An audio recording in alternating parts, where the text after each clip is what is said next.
নমস্কার, আমি ডায়েটিশিয়ান রাজনা। আজকে যে বিষয়টা নিয়ে আলোচনা করব সেটা হলো মাইগ্রেন। মাইগ্রেনের সমস্যা এখন প্রায় 80% মহিলাদের মধ্যেই দেখতে পাওয়া যায়। এটা কিন্তু কোনো সাধারণ মাথা ব্যথা নয়। এই যন্ত্রণা যখন শুরু হয় তখন মানে মহিলাদের মধ্যে বা পুরুষ মহিলা উভয় ক্ষেত্রেই বলছি, তখন একটা তীব্র যন্ত্রণা অনুভূত হয় যেটা সহ্য করার মতন নয়। অনেক ক্ষেত্রে পেন ক্লিয়ার খান, কিন্তু সঙ্গে সঙ্গে কাজ করে, আবার সেটা যখনই তার অ্যাকশানটা চলে যায় আবার সে আগের অবস্থায় ফিরে আসে। তো এক্ষেত্রে এমত অবস্থায় অনেক সময় অনেক পেশেন্টদের গা বমি, অনেক সময় বমি হওয়ারও টেন্ডেন্সি দেখতে পাওয়া যায়, এবং হাত পা অসাড়তা, দুর্বলতা, কোনো কিছুই ভালো লাগছে না, এই সমস্ত সম্ভাবনাগুলো কিন্তু দেখতে পাওয়া যায়। তো এই সমস্ত সম্ভাবনাগুলো যখন দেখতে পাওয়া যায় তখন রোগীকে তার ট্রিগার ফ্যাক্টরগুলো খুঁজে বের করার চেষ্টা করতে হবে। কারণ যেমন যে কোন কারণের জন্য তার মাইগ্রেনের ব্যথাটা বাড়ছে। যেমন অনেক সময় হতে পারে যে অত্যন্ত ঠান্ডা গরম এই ধাতের জন্য কিন্তু অনেক সময় মাইগ্রেনের সমস্যা হতে পারে। আর একটা কারণ হতে পারে যে খুব জোরে জোরে আওয়াজ বা ডিজে বাজছে, এই সময় সেই জায়গায় সেই মানুষটা উপস্থিত থাকলে তখনও কিন্তু মাইগ্রেনের সমস্যা বাড়তে পারে।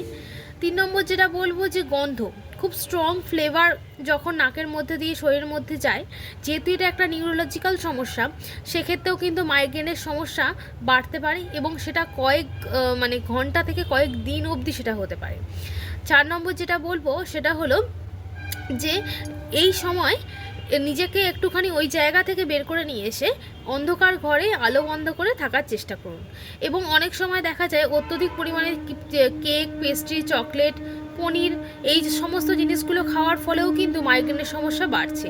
তো এক্ষেত্রে মনে রাখতে হবে যে আপনার কোন সমস্যার জন্য বা কোন জিনিসের জন্য আপনার এই ব্যথাটা বাড়ছে সেটা আগে আপনাকে আইডেন্টিফাই করতে হবে, এবং তারপর সেই জায়গা থেকে নিজেকে সরিয়ে ফেলার চেষ্টা করতে হবে। তবে একটা কথা মনে রাখবেন, যে সবসময় যে মেডিসিন খেয়েই মাইগ্রেনের সমস্যা কমবে তেমনটা নয়। কিন্তু অনেক সময় আমরা বলি যে স্পাইসি ফুডগুলো এই সময় একটু অ্যাভয়েড করার চেষ্টা করুন। নিজেকে একটা হেলদি লাইফস্টাইলের মধ্যে বাঁধার চেষ্টা করুন।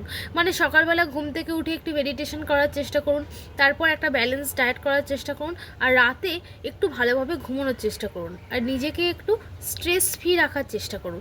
তাহলেই দেখবেন মাইগ্রেনের সমস্যা থেকে অনেকটাই মুক্ত হতে পারছেন। তবে এক্ষেত্রে যে সমস্ত পেশেন্টরা মাইগ্রেনের সমস্যায় ভুগছেন তাদের বাড়ির লোককে বলবো যে এই জিনিসটা অবহেলা না করে তাদেরকে একটু টেক কেয়ার বা সমবেদনা জানান।